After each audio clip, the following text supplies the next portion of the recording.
Hi.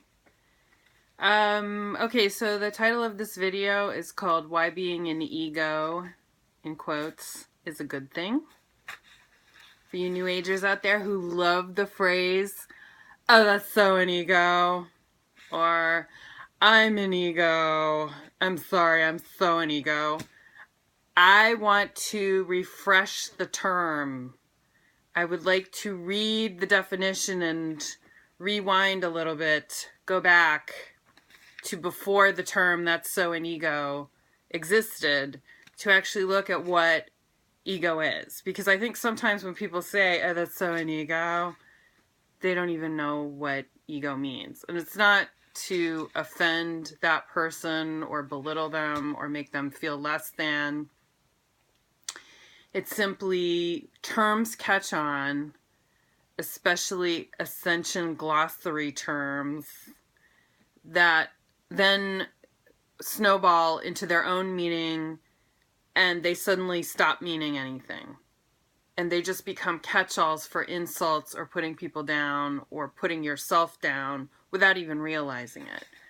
So I just want to roll this back because I'm trying to address this to you, dear viewer, who is probably not a narcissist or a sociopath if you're watching this. You're probably in need of more ego, not less. But I'll tell you why. Just first let me read the definition though. So I got a couple of definitions and a couple of synonyms associated with it. It's a noun. The word ego is a noun. And one of the definitions I got was a person's sense of self-esteem or self-importance, such as a boost to my ego, as an example. And synonyms for that would be self-esteem, self-importance, self-worth, self-respect. That's something to think about. Self-image and self-confidence. So we often associate the negative term ego. It's suddenly become a negative term, but it's just a term. It's neither good nor bad. And people can have excessive ego traits and they can have diminished ego traits. But to put this into psychoanalytic terms, in psychoanalytic theory, the ego is the division of the psyche that is conscious, most immediately controls thought and behavior, and mediates between the person and external reality. And that's very important to note. If you don't have a good grasp between yourself and external reality, that's another way of saying you have very few boundaries. They're non-existent. If you can't tell the difference between your external reality and yourself, that is a very serious problem. And it doesn't mean you're an egomaniac necessarily. It might mean that you have no ego, which is just as dangerous and damaging as somebody who would be considered a quote-unquote egomaniac. A lot of empaths, highly sensitive people, and codependents have this problem, especially codependents. They have problems regulating where they begin and somebody else ends, because nobody ever taught them that. They were never allowed their own needs, their own wants, their own feelings. It was always negated and told, no, you can't do this. So what happens is there's a split. If you are codependent or you exhibit codependent traits, or you were taught at a very early age and conditioned to think your reality was not what you thought it was, and you were told repeatedly and abused or neglected, or you saw something and you were gaslighted and told repeatedly, no, you didn't just see mommy get hit by daddy. No, you didn't just see your brother stealing money from mommy's wallet. And then they make up some other story that it wasn't that. that will create in you a disconnect. That's a trauma. You're actually experiencing trauma. You don't have to be a torture victim to experience trauma.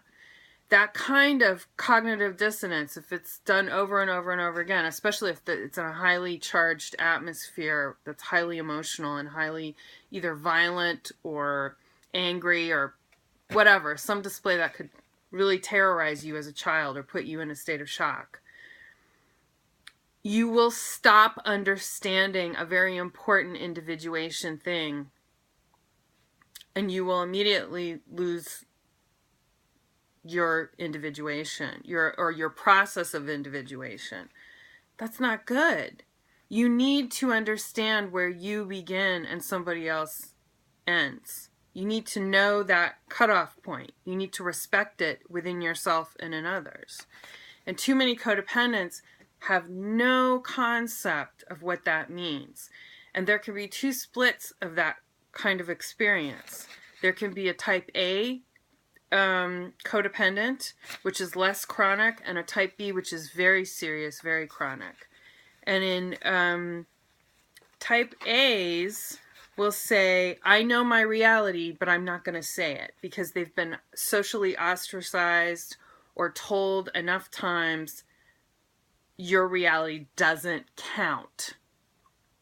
And I would probably identify more with that, but I also tend to fall into B. Sometimes I get a little out of my head, and that's because there was sexual abuse, which also happens with type B.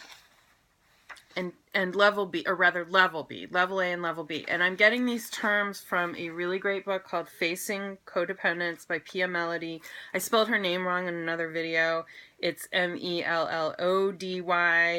I made the video at like 1:30 in the morning. I'm now making this video at like midnight. I don't know why I make these videos so late at night, but I just do.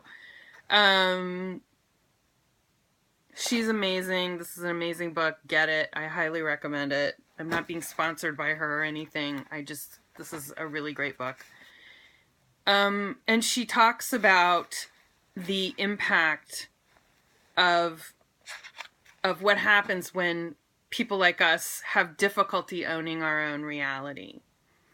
And level B, which she says is more dysfunctional, is, as I said, level A is, I know what my reality is, but I will not tell. And level B is, I do not know what my reality is, period. I don't know who I am. I don't know who is in this body. I don't recognize physically what is happening to me. And actually, when I was in an abusive relationship with an ex who was physically, emotionally, spiritually, verbally, you name it, abusive, I started disconnecting. I started getting a feeling of like my head cut off from my body. And that happened again when I was younger, when I was abused. I literally had an outer body experience in one occasion where I literally left my body. So I sort of, when it's really super bad, when it's really, really bad, I leave my body. I just go, whoop, I'm gone. And, but most of the time I'm level A, which is better. It's more manageable. It's not great. You don't want to be either, but level B is bad. So if you ever feel like, people actually seek out outer body experiences, but what I'm talking about is a feeling of like feeling your head not connected to your body and not really knowing who you are and basically being kind of dissociative. Okay, so this impact is not helping you.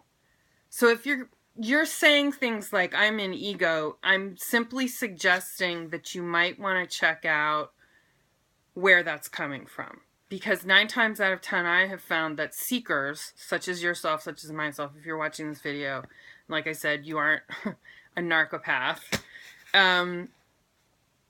they tend to have had one form of abuse or another, or neglect or another as a child. Very severe. So don't be so hard on yourself. I'm going to do a part 2. I'll be right back.